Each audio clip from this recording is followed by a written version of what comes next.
हाँ दोस्तों, मैं एक बार हाजिर हूँ आपके साथ फिर एक नई कहानी के साथ जिसका नाम है साक्षात्कार। आइए मुड़ते हैं कहानी की तरफ। जवाहर नवोदय विद्यालय कुरुंग में खाई के ऊपरी हिस्से में स्थित था।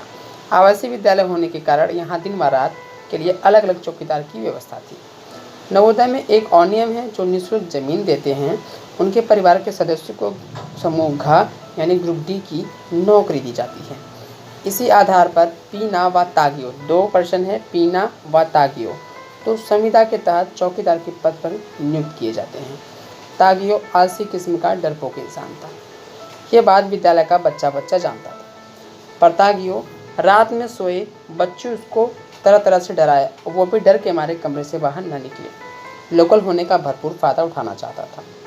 महीने में 2 या 3 बार आए, इसके बाद वो ईद का चांद हो जाता था।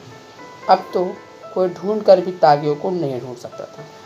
सामाजिक विषयाध्यापक का थोड़ा मोड़ा कहना मानता था और बहुत टोकते थे तो लगातार 4 से 5 दिन आता, फिर गायब हो जाता। अब आए तो पूरे महीने का साइन भी बनाना चाहता था। बाहर से आए कर्मचारियों को डराता रहता। हमेशा प्रचार से एक ही बात पूछता, हमारी नौकरी अस्थायी कब होगी। प्राचार्य बोलते, पहले समय पे आना तो शुरू कर दो, इसके बाद देखा जाएगा। दरअसल उत्तरी पूर्वी राज्यों में आदमी लोग कामचोर किस्म के होते हैं, वहीं औरतों की तुलना में काफ़ी कर्मठ और मजबूत। घर के बाहर हर जगह सारे काम को औरतें ही अंजाम देती हैं। ये तो एक दूसरे से डराने में ही लगे रहते हैं। जो समय बचता दिन भर कैरम बोर्ड खेलते रहते। तागियो भी इनसे जुदा नहीं था। दिल का बहुत ही सीधा साधा था, पर काम करने के नाम पे उसकी सांसें थम जाती थी, पैर कांपने लगते थे। सोचता, कैसे विद्यालय कैंपस छोड़कर भाग जाऊं। कितने प्राचार्य आए पर उसको ठीक न कर पाए। उसका नौकरी पर अधिकार किसी भी तरह नहीं था। बस जमीन देने की वजह से उसके परिवार वालों में किसी को नौकरी देनी थी। सब ने इसी को राजी किया और नवोदय विद्यालय पालिन का बेड़ा पार लगाने के लिए अक्सर तागियो और सामाजिक विषय के शिक्षक में नोकझोंक होती रहती थी। उनका ही कहना था कि मैं सामाजिक विषय अध्यापक का ही कहना मानूंगा, क्योंकि वो भी लोकल की तरह रहते थे। तागियो का मानना था, हम लोग धरती पुत्र हैं, हम लोग काम नहीं करेंगे।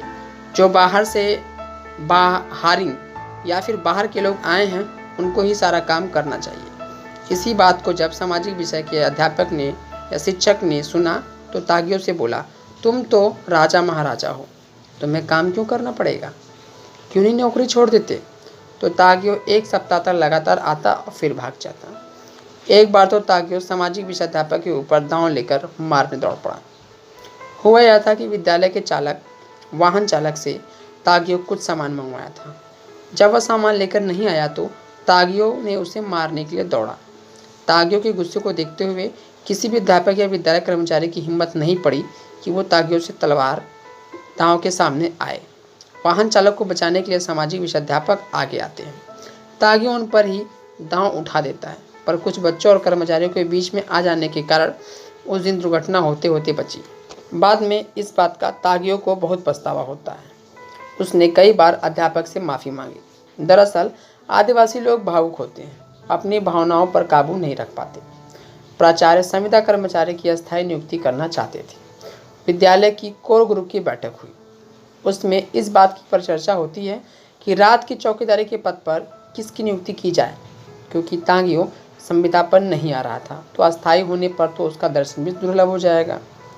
जमीनदाताओं की बात की गई। सबने कहा कि उनको समझाएंगे। सभी चाहते थे कि तागियो को ही नौकरी मिल जाए, क्योंकि अगर उसकी जगह हम लोग दूसरे को नौकरी दे देते तो खून खराबा हो जाता, जिससे हम लोग बचना चाहते थे। अंततः तय हुआ कि चौकीदार पद के लिए तागियो को ही नियुक्ति होगी। सारी प्रक्रिया को पूरा करने की जिम्मेदारी सामाजिक विषय के अध्यापक को दी जाती है। मार्च 15, 2011 साक्षात्कार का समय निश्चित होता है।